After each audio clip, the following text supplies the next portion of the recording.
I think the biggest challenge, which is very much also the theme of this conference, is what we call breaking barriers. The traditional air cargo industry is still very segmented, whereas the cargo itself needs to have a continuous flow. And if we don't somehow connect the different segments in a smooth flow, we will not grow and it will not go well. Now these are all big words, put them into reality.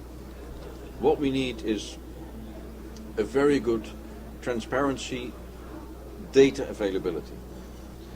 Again, words, how they affect me, and I'll come to the development, how they affect me as an airport. Well, we've been actively building on a product called E-Link, which is where we take all the information from the shipper, from the forwarder. We capture all that on a smart card of the driver of the truck. Arrives at the airport, we load all the information through the smart card in the system, and immediately both customs and the handling agent know that the goods are there.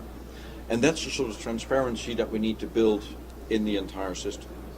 And it's not just between industry, but also between industry and government. So I think that is probably the biggest challenge that we're facing. Okay. We believe at Schiphol that the role of the airport is to be a catalyst in making the process move more smoothly. We don't physically handle the cargo ourselves, but what we do is we bring all the parties together to develop new products like E-Link. But also, next month we have the groundbreaking ceremony for the final phase of SmartGate, which is a complete program between customs, airport and the whole cargo community to facilitate a very smooth process of getting through the inspection process, combining customs and security. And I strongly believe that the role of the airport is to be the independent, almost the independent director of bringing all these parties together, getting them around the table and getting them to agree on common processes to move forward. Other airports are physically involved in the handling. At Schiphol we have specifically decided not to be actually involved in the handling, because then we're no longer a neutral party. And I think the neutrality, the partnership, well, if you look around here on the booth, what you see, it's the airport, but really what you see, it's the different companies working at the airport. That's what the airport can contribute. The volumes have been very high, where our growth so far is 9% over last year. With that 9%, we're doing much better than everybody else in Europe.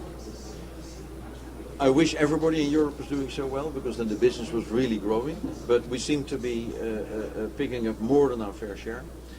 The growth started picking up last September, so I expect that for the last 3 months we won't be growing by 9%. September itself is probably about 4%, so I think we're flattening out now. At the end of the year, I expect to be about 5% over last year. But that's a very healthy growth. Over the next years, we anticipate 2-3% growth on average. But air cargo is never average. At the end of the year, you have a big move because you have the iPhone 6 or the new PlayStation coming out, so you suddenly have a big surge. In February, March, we have an enormous growth of volume in flowers, again in August to September. So it's peaks, but we expect overall all the signs are a solid continuous growth.